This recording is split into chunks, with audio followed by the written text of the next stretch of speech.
Today is the 33rd day of the Omer, which is 4 weeks and 5 days, and it's under the heading of Hod Sheba Hod, means splendor within splendor, beauty within beauty, and it's also the day of the Hilulah of Rabbi Shimon bar Yochai, who wrote the Zohar.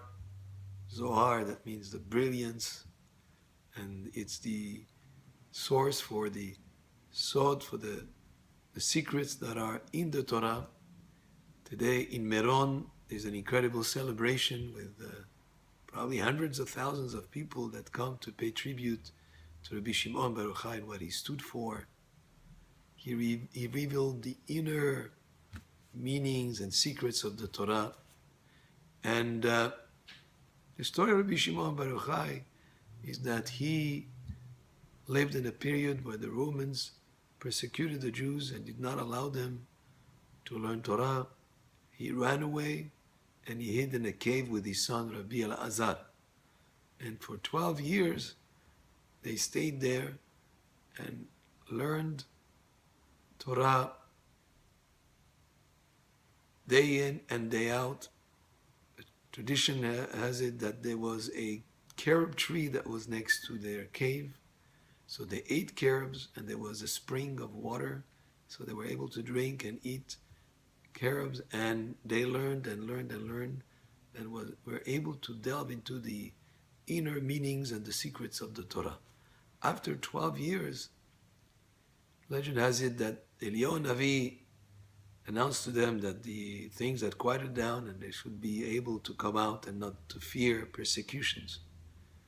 As they went out, they saw a man who was working in the fields, and looking at him, Rabbi Shimon was thinking, how could it be? There is time to plow the land and time to plant the seeds, and you need time to take care of the field, and you harvest, and you have to take the grain and then grind it, and there is one activity after another.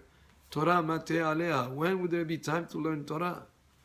Therefore, he considered that all these activities of this man was totally futile. How could he be involved in such futile activity, in such unimportant projects as working the land, when there is so much more to deal with, which is learning Torah, and so much more to begin from learning Torah?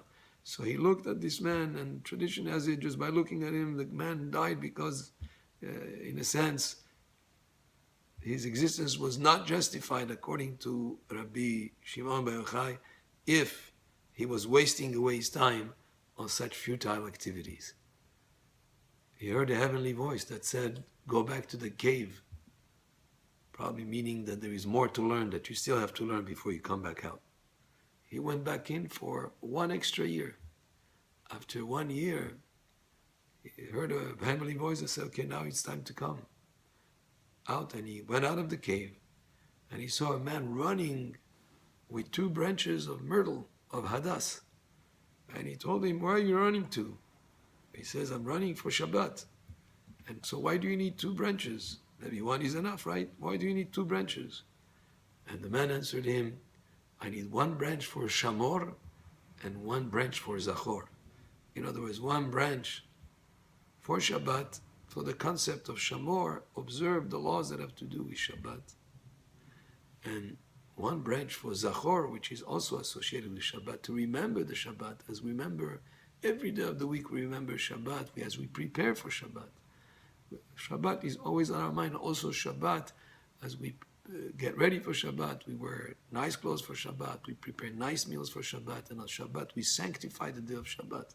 So he told him, that's why I'm running with these 2, because Shabbat is coming close. Shimon then understood that even with the most seemingly unimportant items in this world, like 2 small branches of hadass, you can elevate them to do mitzvot. You can use the physical, you can use any activity, and including that man who was working the field. If it was in order to earn a living, so he could take care of his family, which is a mitzvah, so he could do mitzvot, so that he would be able to provide for his family, for the teaching of his sons, Torah, etc. There is many, many ways that any activity that seems to be physical and unimportant maybe on the surface can be elevated to a much, much higher level. And that was the two branches of Hadas. It's the first thing that he saw that gave him that indication. And that's one of the lessons that we learn from Rabbi Shimon bar Yochai.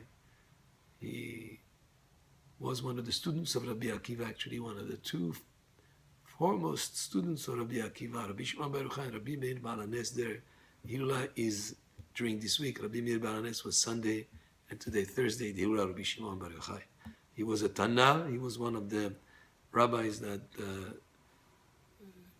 were part of the rabbis of the Mishnah, the oral Torah that he's quoted in many places. And he's most known, of course, for the book of the Zohar.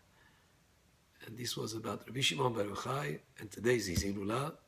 Zechutot again, ba'adenu, amen, k'yeratzon. Baruch Adonai le'olam, amen ve'amen.